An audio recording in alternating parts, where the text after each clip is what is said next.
ከሆነ ስላሴ ብሎ ያስተማረው የመጀመሪያው ማን ነው? ስላሴ የሚል ቃል አለ መጽሐፍ ቅዱስ ላይ? ስላሴ ማለት በግዕዝ ሶስት ወይም ሰለሰ ማለት ነው እንጂ በመጽሐፍ ቅዱስ እኔ ተመመንብሃለሁ አይገኝም እያልኩ እኮ ነው። አይገኝም፣ ያልተጻፈ አልነግርህም። አይገኝም። ግን ስላሴ ማለት በግዕዝ ለሰው ልጆች እንዲረዳን እንዲገባን ሶስት ወይም ሰለሰ ማለት መሆኑ በመጽሐፍ ቅዱስ በብሉይ ኪዳንም በሐዲስ ኪዳንም በደንብ በብዙ መልክ አሳያለሁ። ስላሴ ማለት ግን የግዕዝ ቋንቋ ነው። ይህንን መረዳት ማወቅ አለብህ። አስረዳ። እናመሰግናለን። ስለዚህ የክርስቲያኖች የእምነት መሰረት ምንድን ነው? ቅድም ማን ነው ይሄን ዓለም የዚህ ዓለም አምላክ ስለው ስላሴ ነው ብሎ ተናገረ። ግን ይሄ ስላሴ የሚለው ቃል ሶስት አምላክ ሶስት አምላክ አለ። አያችሁት? ጎበዝ ልጅ አንድ አጨብጭቡለት። ወላሂ ሶስት አምላክ አለ እኮ ይሄ ልጅ። ሶስት አምላክ አምልጦት ትክክለኛ ወላሂ ለአዚም ሶስት አምላክ እንደሆነ ያውቃሉ። ሶስት አምላክ ብያለሁ። ሶስት አካል ልልህ ነው ብያለሁ እኮ ሶስት አምላክ ብያለሁ። ሶስት አካል ልልህ ነው። ብራዘር እኔ ትግሬ ስለሆንኩ ነው። አማርኛ ብዙ ስለማይገባኝ ነው እንጂ ትግሬ ነኝ።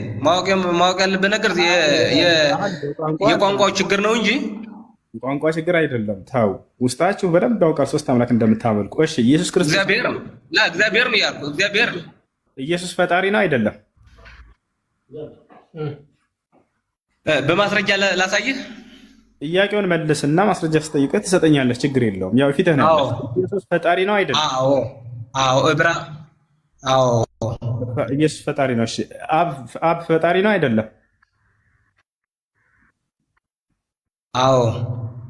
አብም ፈጣሪ ነው አይደለም? ኢየሱስም ፈጣሪ ነው ብለናል። አብም ፈጣሪ ነው አይደለም? መንፈስ ቅዱስም ፈጣሪ ነው አይደለም? መንፈስ ቅዱስም ጨምርበት። ስለዚህ ሶስቶቹ ፈጣሪዎች ናቸው አይደሉም? ሶስቱም ፈጣሪ ናቸው አይደለም? ሶስት አካል አለ። ገባ? ሶስት አካል አለ። እዚህ ጋር ምን ሶስት አካል ስንት አካል አላቸው አይደለም? ጥያቄ አንተ ባታወራው እኔ አወራለሁ። ሶስቱም ፈጣሪዎች ናቸው አካሉ እኔንም አወራለሁ። ጥያቄው ለኔ ስለሆነ እንጂ ሶስቱም ፈጣሪዎች ናቸው ወይ ነው የኔ ጥያቄ። ሶስቱም ገባ? አንድ አምላክ በሶስት አካል ይገለጻል እንላለን። አባትም ይሰራል። እኔ ደግሞ ስለ አካልም ስለ አምላክ አልጠየኩም። ሶስቱም ፈጣሪዎች ናቸው ወይ ነው ያልኩህ። እኔ በዛ መንገድ ማስረዳ ገባ? አባቴም ይሰራል እኔ ደግሞ እሰራለሁ ይላል ኢየሱስ ክርስቶስ። ሶስቱ ፈጣሪዎች ናቸው አይደሉም? አብ ወልድ መንፈስ ቅዱስ አብ ወልድ መንፈስ ቅዱስ ገባ? በአካል በስም በግብር ሶስት ናቸው። በአካል ሶስት በግድ ራሱን ጠይቁ። ራሱን ስለኔ እኮ ነው የጠየቀኝ። አረ እኔ የኔን ጥያቄ ነው ስለኔ ስለጠየቀኝ እኮ። አረ የኔን ጥያቄ ነው የምትመልሰው። አንተ ራስህን ጠይቀህ ራስህ ልትመልስ ነው። እንደሱ እኮ አይደለም። ኢየሱስ አብ ፈጣሪ ነው ወይ? ተረጋጋ እንጂ ቀስ በል፣ አትፈርበት። ሶስት ፈጣሪ እንደሆነ ላስመሰክርህ ነው። ሶስቱም ፈጣሪዎች ናቸው አይደሉም? አብም ወልድም መንፈስ ቅዱስም። አብ ወልድ መንፈስ ቅዱስ የማይለያዩ የማይነጣጠሉ የማይበላለጡ አምላክ ናቸው። በአካል ሶስት በግብር በስም አንድ ሶስት የሆኑ በመለኮት በስልጣን በክብር በኃይል አንድ የሆነ በአካል ሶስት የሆነ ስላሴ እናምናለን። ገባ? አብን ማለት ነው በለኝ። ጠይቅ። ስለ አብ ማለት ምን ማለት ነው በለኝ አለ። አንተ እየነገርከኝ ነው ጥያቄ የምጠይቅህ። ይሄ ውይይት አይደለም። ዘለቀ ምን ሆነህ ነው? እንዴት አስረዳሃለሁ? እንዴት ላስረዳ እኮ ነው። ስለ ሶስታቸው ስራቸው ልነግርህ። አብ ፈጣሪ ነው አይደለም? ፈጣሪ ነው አልኩ። ወልድም ፈጣሪ ነው፣ መንፈስ ቅዱስ ፈጣሪ ነው። ይሄ ሶስት አካል ሶስት ፈጣሪ አይደለም። ቀስ በል አትፍጠን። ሶስቱም ፈጣሪዎች ናቸው አይደሉም? ሶስቱም ሶስት አካል ናቸው። ገባ? ሶስት አካል አይደለም። ሶስቱም ፈጣሪዎች ናቸው ወይ? ሶስቱም ፈጣሪዎች ናቸው። ሶስት አካል ሶስቱም ፈጣሪዎች ናቸው ወይ ነው ያልኩት። አብ ወልድ መንፈስ ቅዱስ ፈጣሪ ነው እያልኩ ነው። አልጠየቅኩም። ሶስቱም ፈጣሪዎች ናቸው። አብን ፈጣሪ ወልድን ፈጣሪ ነው። ወይኔ በፈጣሪ በቃ መመለስ የማትፈልግ ከሆነ አላስገድደም እኮ ማውራት ትችላለህ። ምን ሆነህ ነው?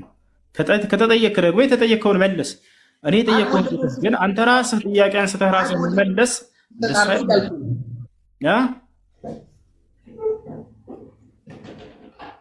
አብ ወልድ መንፈስ ቅዱስ ፈጣሪ ነው እያልኩ ነው።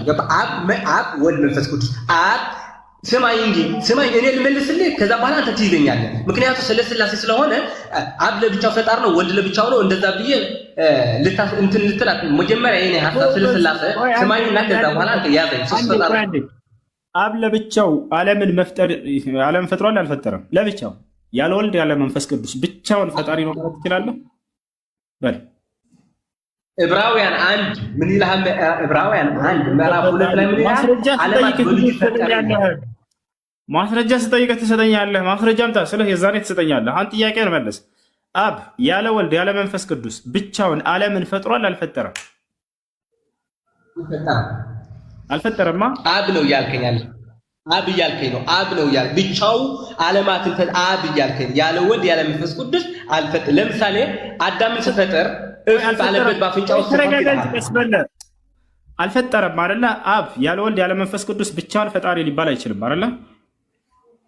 ብቻውን ሊባል አይችልም ሳይሆን ላላ ይባላል። ገባ? ግን ፈጠረ ለብቻው የሚል ቃል የለም። ጎበዝ ልጅ። ስለዚህ አይባልም ሳይሆን አንዴ ተረጋጋ። አብ ያለ ወልድ ያለ መንፈስ ቅዱስ ብቻውን ዓለምን ፈጥሯል ማለት ትችላለህ ወይንስ አትችልም? አትችልም።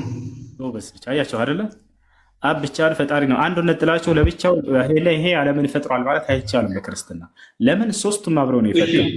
ሶስቱም አብረው ነው የፈጠሩት።